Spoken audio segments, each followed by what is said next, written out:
Dan bagi abdi punya dua pertanyaan. Pertama, bagaimana atau apa hukumnya kita membagi-bagikan duit sholawat di dalam masjid kalau habis nyalatin mayit, boleh apa enggak? Kedua pertanyaannya, bagaimana kita membedakan harta daripada harta yatim? Saya kan suka sering ikut riungan ke rumah tetangga yang punya yatim. Apakah itu sama memakan harta yatim? Tolong dijelaskan. Nyalatin kemudian dibarare sholawat eta teh kifarat. Mayit ninggalkeun sholat sabaraha sholat nu ditinggalkeun tah eta durutkeun ceuk mazhab Syafi'i mah teu bisa ditebus, tapi ceuk mazhab Maliki jeung Hanafi mah bisa ditebus. Tuqda wa tufda, tebusanana per salat adalah saliter. Jadi berarti lamun cek mazhab Hanafi mah witir teh jadi fardu wajib geus ngitungna sapoe sapeting genep. Lamun ninggalkeun salatna sabulan tinggal dikalikeun bae, diistilahkeun ku urang sholawat, artina mayar salat nu ditinggalkeun. Salat eta dijamakeun sholawat, manta kudu ngaji ge. Si mah teu ngaji si katembok waing tulisanna jore ye. Jadi mayar salat sababaraha salat nu ditinggalkeun ngaranna fidyah. Kumaha lamun ieu mah bagus salatna teu pernah tinggalkeun, teu kudu dibayar fidyahna ngan afdolna mah bayar. Selantaran salat urang mah teu khusyuk. Jadi utama geneh di fidyahan bae nambalan nu kurang bararagusna salat. Malah leuwih utamana mah ti mimiti balik sanajan urang salat ceuk mazhab Hanafi mah. Lantaran salat urang mah salatna teu khusyuk, geus diitung. Ima deuk ngitung nu tinggalin bae salatna, wa ima ihtiyat bae deuk ti mimiti balik atawa ieu mah sabogana bae nu tinggaleunana mangan ge 2 bulan satauneun bae urang bayar ngaranna fidyah. Eta teh dibayarna ku beas. Geus beas kudu dibabagi saurang.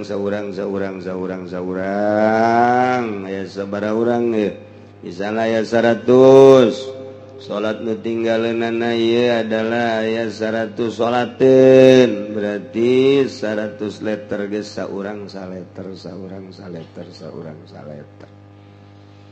Eta teh lantaran beas mah berat lah urang kaduitkeun bae dihelah. Sarua mazhab Hanafi keneh kaduitkeun bae lamun 100 liter berarti sakintal. Kira-kira sabaraha duit tah beas nu bagus sakintal? Berapa duit? 400? 500? Nah duitna ditendin bae geus kana wadah beasan di dinya helah teh ngaranna. Geus nu diiderkeunana beas. Make bahasa malaktuka azal mal kafaratan nama fi zimati fulan bin fulan min somin wa suratin wa kulli ma wajibullahu alaihi. Aju cak nu narimana qabil tu balik geus beres. Jadi dibawa bae geus punyana kabeh. Teu meunang dikepung teu mah sia ieu tuh. Aing dibere jiganan teh. Ngan meureunana najuna eta moal diondang deui teh si jelema eta. Sing ade besi dicokot deui.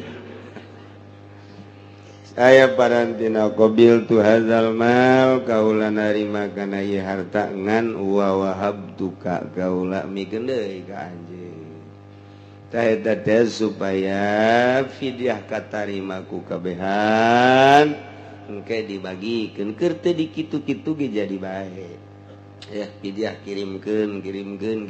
ka saha acenah kiai ulama moal make beas ajeurek naon tuh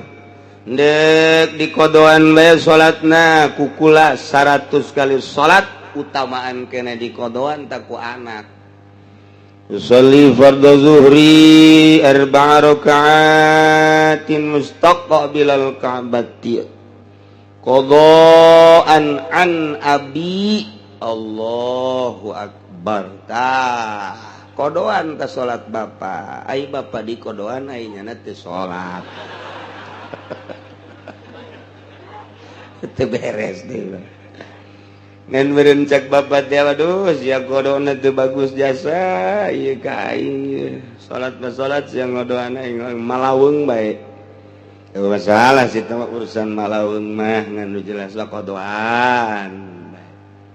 jadi silakan dek di kodoan bae mangga cenah berat dek di pidyahan bae mangga eta di luar mazhab Syafi'i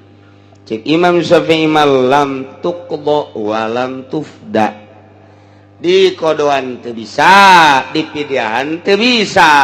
lantaran geus maot mah geus bae putus tapi cek mazhab Hanafi jeung Maliki bisa geus alangkah baikna tuh jaeta ge mazhab ahli sunnah wal jamaah pake ku urang maot make ka mazhab Hanafi geus make carana cara mazhab Hanafi eta teh diputerkeun mun teu dibagikeun langsung beasna diputerkeun lamun deuk dibagikeun beasna mah teu kudu diputerkeun ieu mah geus disiapkeun saton di hareupeun masjid atawa di imahna geus teu kudu diputer-puter nyalateun datang bikeun beres nu diputerkeun sote dihelah lamun beasna ngan saukur setengah liter jabeurak ieu mah deuk make duit bae tah teundeunkeun ka beas eta helah ngaranna puterkeun balak tu ka adzal malam pijima terus tangke nu dibagikeunana duit sebab cek mazhab Hanafi nu kudu dibagikeunana beas kuari beasna ngan setengah liter duduk dibagikeunana duit geus tadi geus narima beasna setengah liter tah geus sarua jeung narima nama beas ngan diduitkeun mentak diputerkeun heula Mas wal kartieun bangsa Muhammadiyah moal we geus kitu moal eta mah di ayana di mazhab tapi alhamdulillah kabeh make di urang teh Jawa Timur Jawa Tengah Jawa Barat Banten Makomo terus nah ieu berarti menang nerapkeun para wali-wali Allah Subhanahu wa ta'ala nu memperjuangkeun ngebedah Islam para wali kos kitu ta para wali teh berarti jarago ngajina hararebat timbul Islam nu anyar anti mazhab Muhammadiyah lah Persis lah PKS lah nah ieu nu teu marake mazhab padahal nyana teu make mazhab ge tetap dek lompat ka mana mun cara geus ditingker mah geus ditingker hukum teh ku mazhab nyana teu make mazhab Syafi'i nyana pasti jeung mazhab Hanafi mah akur ngan embung ngaku doang cek mazhab Syafi'i kudu sholli sunah cek Hanafi mah teu kudu ja Allah geus jahoeun urang asup datang ka masjid Allahu akbar teu kudu make usolli Muhammadiyah kan kos kitu geus katingker geus teu kudu loba carita teh mah mazhab Maliki teu kudu usolli Allahu akbar malam mazhab Maliki mah geus make ulah maka sejak kaula salat 4 rakaat zuhur teu kudu langsung ya Allah nu maha agung beres geus tapi mazhab Syafi'i mah lain kitu ihtiyat ngaihtiatan supaya manteng pertama urang nangtung geus dipantengkeun ka Gusti Allah diusoli-usolikeun eta hate ka usaha bae Muh sakitu ge diusoli-usoli hese bae eta doa Imam Syafi'i mah jadi rapi acan moal make pasti ngagejlig ka mazhab Hanafi. Acenah ulama teu make mazhab, justru teu make mazhab sote ngaku da doang. Ujung-ujung nama hukum geus katingker ku mazhabul arba'ah. Moal bisa lumpat di dinya. Moal tinggal ngaku jeung teu ngakuna doang ka mazhab. Lah cenah aja ulama ge sarua bae manusia, eueuh masalah. Nyana deuk make saha, ja ujung-ujung nama nyana ge make ulama ngan nyana make ulamana ulama nyana, ulama anti sunnah rasul. Ngan nyana ge ngaku nama ahli sunnah wal jamaah. Nah eta geus damati mah di dunia teh geus teu repeh tah mah di mana geus komo geus timbul Wahabi ka urang ti Mekah. Baheula mah beuh di Mekah teh asal nu talar Quran, hafal tafsir 3 tafsir, makharijul hurufna ieu rapih, tes sageus tadi tes istimewa, fikihna hebat, dijadikeun imam haram. Mentak di berbagai negara baheula dijadikeun imam haram. Di Indonesia sabaraha nu jadi imam haram. Termasuk komo atau bangsa Mesir, bangsa Irak, bangsa Iran. Nah begitu teh kabelah dieuna Wahabi didominasi ku urang Arab, bari pikihna ieu raja acak-acakan ceuk mazhab, ceuknya nama tu rapi. Mantap kudu bisa-bisa salat di Mekah mah satungtung kadenge bismillahna. Atawa harewosan urang ngamakmum lamun kadengena henteu mah urang henteu taklid ka mazhab Hanafi dek Syafi'i bae atuh teu sah salat urang. Urang datang ke Mekah langsung ngadenge imam Allahu Akbar bismillahirrahmanirrahim langsung ti Allahu Akbar antareh deui berarti teu bismillah Allahu Akbar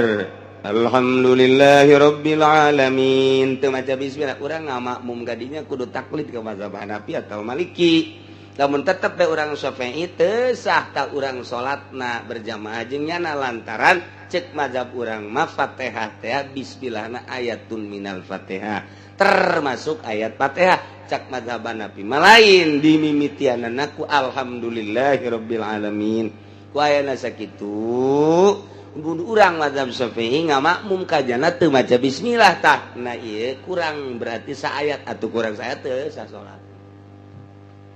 Tapi lamun kadenge mah rata-ratana kadenge di Madinah. Bismillahirrahmanirrahim. Alhamdulillahirabbil alamin kadenge di Madinah mah hampir mun di Mekah nu 2 kadenge nu saurang teu. Imam nu 2 kadenge ngaharewos atawa aya antare Allahu Akbar. Rada kebel. Alhamdulillahirabbil alamin. Tapi lamun nusa urang mah tah henteu geus dicirian ku kulatan. Nusa urang langsung mah magrib terutama.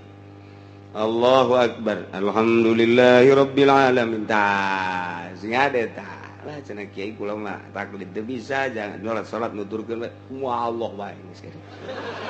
Emang siapa di dieu na kitu beres ieu salatna atuh. Aduh. Ini kumaha tuh ya pabelit tabakos gitulah sebodoh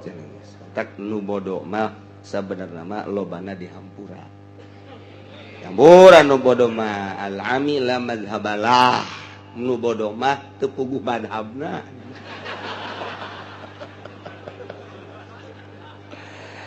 tak atuh maning nu bodoh ngan di akhirat nu bodoh mah bakalna hisabanana beda rada berat berarti kunaon sia hirup sakitu kebelna teu daek ngaji ta eta tah sia deket pasantren deket kiai tapi sia bodoh ku betah sia mamawa bodoh eta tah bakal tah kunaon sia nu mentek teu ngaji cenah kula mah pabelit di pabrik bae ditaku saha sia di pabrik pabelit di kantor bae mani eueuh waktu jang ka aing jang beuteung sia bae nah eta tah nya ai dihampura ngan ka neraka sakedeung lah. Ku sebab teu daek belajar. Pertanyaan kedua, kumaha gimana kita membedakan harta yatim kieu? Dina sholawat ge lamun make harta yatim haram narimana tah. Fidyah. Jelema maot aya yatiman kemudian tirkahna encan dibagikeun nah eta nyokot bae tina tirka jual bae sawah setik jang biaya maot aya harta yatiman tadi dinya haram urang narimana haram itu kene ngariung nu dipake ngariung nah harta tirka aya yatiman haram teh kos itu teh haram teu meunang urang ada harta yatim atuh kudu kumaha tuh lamun aya harta yatiman mun urang dek ngariung tanya heula nanya Pak ya ini ngeriung jeruknya belinya dari mana uangnya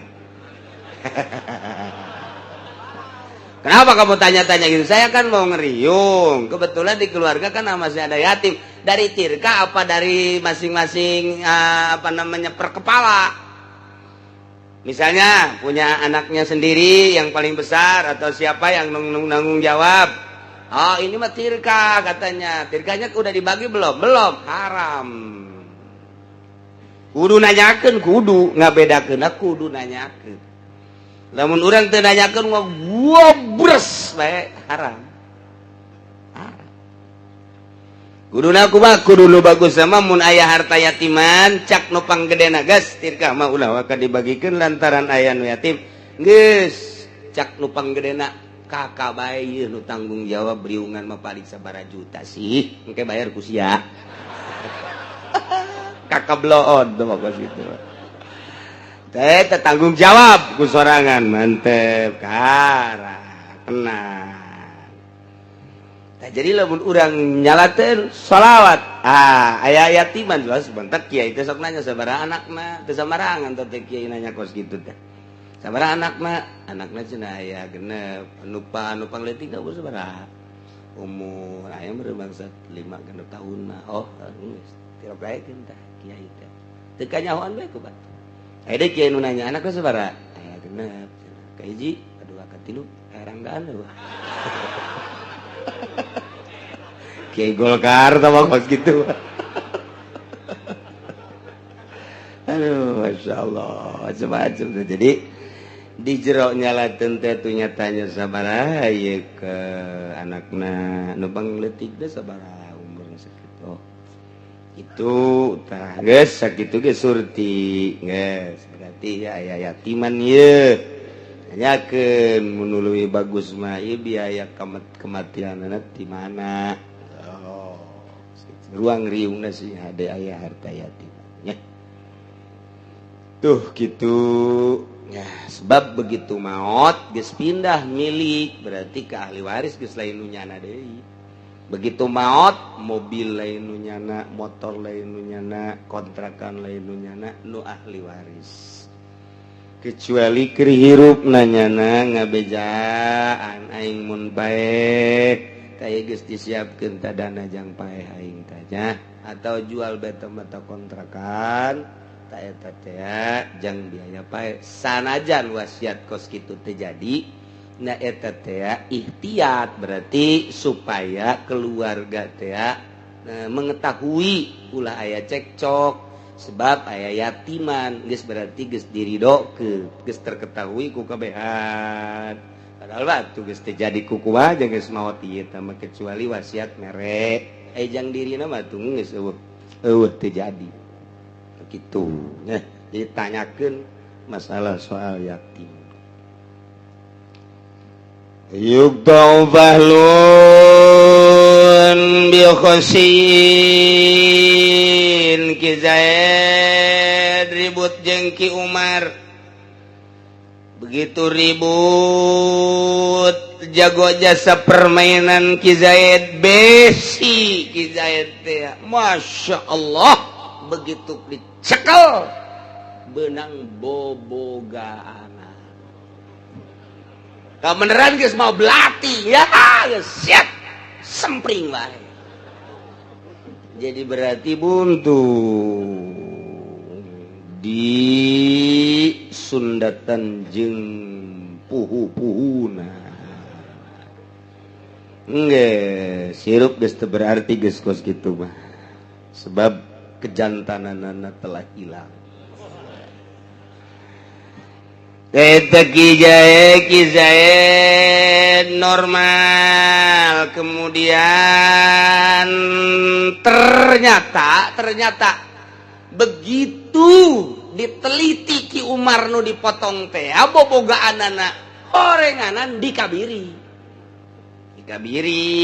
haram teh dikabiri teh hewan dikabiri aya nu meunang aya nu henteu kumaha pamaksudanana eta teh hewan anu kitu meunang di dahar dagingna lamun nu teu meunang di dahar dagingna kaya ning ucing haram sebab nganiaya deuk naon atuh deuk naon eta ucing dikabiri sanajan nya ngalintuhan awakna ja haram di daharna kecuali hayam dikabiri domba dikabiri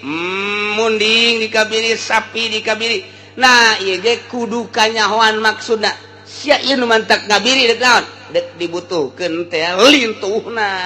jang naon tuh ya jang dijual mahal hiji nomor kedua supaya engke lamun pake korbanna ieu gede masalah maksudna dagingna supaya nikah masalah tapi lamun teu aya maksud kitu mah dikabiri haram tetep sebab di mana dikabiri kejantananana ieu hilang geus kejantananana lamun awewe lamun lalaki dikabiri haram hukumna sakumaha kebodong kol dikabiri naon teh eta haram sakali deui ngabiri haram masyaallah di akhir zaman nya ku embung-embungna boga anak mimiti awewe geus dikabe teh cocok ieu teh timbul bintik-bintik atawa leuleus atawa macem-macem lah ka awak si awewe ya otomatis nu cocok ieu mah awewe mah lalakina dikabiri geus pamustungan biasa deuk danaona deuk nanaonan teh kos kitu haram dikabiri haram sanajan hewan ge dikabiri kudu boga maksud jangan gedean awakna deuk dipake dagingna lamun sakadar resepan doang ngabiri haram sarua bae bareng diteliti ternyata Ki Umar teh horeng dikabiri ta eta teh begitu dipotong nu meunang ngabiri pan kudu dipotong deui ta Ki Zaid sedengkeun lu Ki Zaid mah normal tetep potong bae kenormalan nu Ki Zaid ieu ngisos males anu Ki Umar sanajan nu Ki Umar dikabiri sebab dikabiri mah aya keneh barang bayuk to umpahlun bianinin ternyata orenganan nu Ki Umar teh peluh jadi ieu mah dongkrakna geus teu hudang peluh ngaranna tanyakeun ge ka awewe aya lalaki nya gagahnya gantengnya sugihna kabina-bina gantengna pohara jasa gagah waringkas pohara jasa sehat tanya ka awewe kuari daek mung kawin jeung eta ngan bobogaana peluh asana cek awewe jang naoneun atuh aing ja aing mah butuh ge etana malikeun nu peluh teh moal daekeun awewe tah eta peluh sanajan peluh mun dirusak ku Ki Zaid nu Ki Zaidna normal balesanana tetep kenormalan Ki Zaid potong bae masyaallah kos kitu nah Gusti Allah nu agung sing hade rusak ngarusak raga Ayuk tawaan pun sahihun biaksama Ki Zaid ribut jeung Ki Umar ternyata anu dirusak ku Ki Zaid teh irung Ki Umar sedangkeun irung Ki Umar mah ponges emang geus ponges tadina kuari dipotong eta ku Ki Zaid teh irungna padahal mah fungsina teh ponges atawa mangpet lah mangpet irung teh mangpet kurang normal potong ku Ki Zaid nu Ki Zaid mah normal balesanana tetep irung deui sanajan nu Ki Zaidna normal wa udzunun samiun bi asamma Ki Zaid ribut jeung Ki Umar kemudian eta ceulina nu Ki Umar teh dikereut barang ditaliti teh horenganan Ki Umar mah kurang denge atawa torek kajahuan torek babari jeung mah nyaho torek babari ja lamun urang kapanggih jeung nu torek urang heuai tas di itu torek berarti kubu heuai pajar nanya aduh masyaallah dada torek dirusak ya ku Ki Zaid teh ceulina torek padahal mah Ki Umar balas Ki Zaid pukul Ki Zaid mah normal tetep balas bae sebab urusan ceuli ieu mah ngan sakala daunna nu ngadenge mah lain daun geus daunna mah kos kieu keneh bae disebut daun ceuli ieu teh nu ngadenge mah jerona geus eta mah urusan fungsi ngadenge jeung teu ngadenge hubungan jeung daun ceuli ketika daun ceuli dirusak ku Ki Zaid rusak deui nu Ki Zaid la ainun sahihatun bihadiqatin umya ulah dipotong ulah dibales mata anu cager ku ngarusak siki mata anu buta Zaid ribut jeung Ki Umar ternyata eleh giat ku Ki Zaid permainan Ki Umar haju dicokel ku Ki Umar atau ditusuk matana jas tak ieu teh begitu disidangkeun bales mata deui begitu diteliti horeng mata nu Ki Umar buta tah eta teh kumaha apa kudu dibales deui ku mata padahal mata nu Ki Zaid mah normal teu kudu tah mah teu kudu dibales mata Ki Zaid anu cager ku gara-gara ngarusak siki mata Ki Umar anu buta ke tah mah urusanana engke kudu dibayar make harga bae sabaraha tah harga nu buta ke diharga wala lisanun natikun bi akhrasat kudu dirusak letah anu bisa ngomong ku gara-gara ngarusak letah anu pire letah anu gagu letah anu teu bisa ngomong dirusak ku Ki Umar teh ku Ki Zaid Ki Umar teh ternyata horenganan barang ditaliti punya taliti horenganan Ki Umar mah emang gagu ieu atawa pire ieu eta teh sanajan dikereut letak Ki Umar nu pire atawa nu gagu ieu teu bisa dibales dipotong deui letak Ki Zaid mun Ki Zaid normal ulah tamakos kitu mah wa piqol isini kisosun jeung dina nyabut huntu eta ge sarua aya kisos artina di mana Ki Zaid nyabut huntu Ki Umar cabut deui lapi kasrihat tapi lamun dina dirusak doang mangan sakadar dipotongkeun doang teu kudu kisos bayar denda tamangkena walau qala asil sogirin lamun Ki Zaid nyabut huntu budak leutik lam yusir anu encan ompong eta mah paladomana pilhal teu kudu katempuhan harita lantaran budak leutik nu can umplak can ompong teh eta mah lamun dicabut engke bakal timbul deui bakal bijil deui tah mah tapi lamun aki-aki mah dicabut wah tuh terus ditangkap paeh moal budak leutik bedu can umplak cabut ke urang datang deui bakal huntu teh tapi lamun kitu aki-aki mah teh geus di mana-mana nyabut huntu budak nu can umplak tah eta mah teu kudu dikisos sebab eta mah engke bakal jadi deui bayar doang gitu mah Pain ja waktu nabatiha di mana malamun datang waktu jadi nadai bi ansaqatil bawaki secara logor anu sasesana wa udah jeung dihitung dunah tanpa makluah hartina ieu mang kege datang deui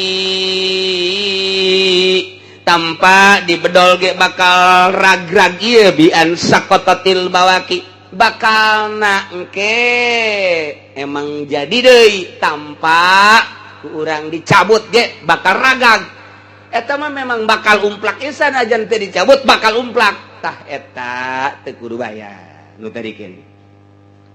Wa qala ahlul basar jeung nyarita ahli basar ahli anu waspada nu jitu pasadal man batu wajabal kisosu hartina bian pasadal man batu di mana rusak nggon jadi nak wajib kisos lamun memang dirusak na teh lain sakadar dibedol tapi dirusak na teh jeung gugusina datang ka hese deui bakal jadi sebab upi jadieun gugusina kunyana ditebas wajib kisos sama. Itu gantung sama kos gitu. Masya Allah. Wala yustawfalahu fi sugrihi. Teu bisa ditohonan budak letik teh dina dirusak waktu hareupna. Nah ieu mah maksudna ieu datang ka kos kitu geus rapi, geus anggeus, geus naon deui coba kuat. Urusan ka nyiduh geus ka urusan keur salat hitut bae geus aya urusanana. Asup WSKI kang rusak-rusak geus geus naon kitu geus sampurna mantak al yauma akmaltu lakum dinakum wa atmamtu alaikum ni'mati wa raditu lakumul islam di geus anggeus ya tinggal urang na bae bu hukum geus anggeus urang geus wisan buat tinggal salengkah dua lengkah deui ge urang ka kuburan tapi sabaraha hukum nu aya di otak urang nu urang nyaho aturan nu wajib sabaraha nu sunah sabaraha nu makruh sabaraha nu mubah sabaraha datang ka kolot jasa urang tereh paeh bodoh dibabawa bae eta ku betah jasa mamawa bodoh ada batak ge urang guru gaji abeh nyaho ieu wajib ieu haram ieu makruh ieu sunah ieu mubah ieu batil ieu soheh tah jadi ulun urangnya mah menghadap ka Allah na mantep jadi geus anggeus sagala rupa ge mun urang bodoh henteu makdur pan bodoh teh aya bodoh makdur aya bodoh goer makdur bodoh makdur teh dihampura ku Gusti Allah sanajan bodoh aya bodoh teh dihampura aya jelema teh bisa maca Fatihah ngan cicingna jauh ka kiai dihampura atau mata sebab hese jang belajar atawa jelema kakarak asup Islam bodohna ma'dzur keneh sabisanya na bae ge salatna ma'dzur keneh dihampura mun paeh can bisa Fatihah nya na ma'dzur dihampura keneh ieu mah cicing di tengah-tengah lembur kiai sabung kiangna aya geus kiai deu ka belah kaler aya ka kidul aya ka kulon aya ka wetan aya nu deukeut ge aya tapi nyana teu becus maca Fatihah goer makzur ieu mah geus bae beuleumeun bae pokona mah beuleumeun teu kunaon make bodoh kiai jang nanya aya jang belajar aya nyana teu daek belajar tah eta goer makzur kos kitu teu dihampura ku Gusti Allah geus urang mah ku ari mun bodoh goer makzur lantaran kiai unggal polok sok aya bae eta sih cenah kiaina kiai Golkar neangan nu lain Golkar buadag keneh geus Masya Allah mun bodoh kuari mun bodoh teu dihampura jaga ku Gusti Allah sebab aya jang tanyaeun aya jang belajar lamun di luhur gunung mah nyanana teu turun-turun ka handap hese kuari mah nyaritakeun di luhur gunung sebab di luhur gunung HP mah asup hanya belajar Fatihah itu bisa HP boga Pak eta hubungan kadi itu bisa mantak boro-boro di negara urang di kutub baik kuari mah di kutub geus didatangan ku jelema daerah kutub daerah anu tirisna kabina-bina panon poe ge paling ge ayana ge ngan sajam 2 jam tetap kuari geus dirajah ku manusia geus araya jelema di kutub Masya Allah hese kuari jang hayang makzur bodoh na hese sebab di mana bae aya jang tangan walau qala sina masgurin lamun ki Zaid nyabut huntu anu ompong nu umplak panabatalam yaskutil kisos waju jadi etan teu gugur kisos fil azari nurutkeun cekaul azar beres urusan huntu tinggal ke urang nyaritakeun urusan ramo. Kumaha ieu mun ngarusak ramo na ieu bakal dicaritakeun walau naqasat yaduhu wallahu a'lam.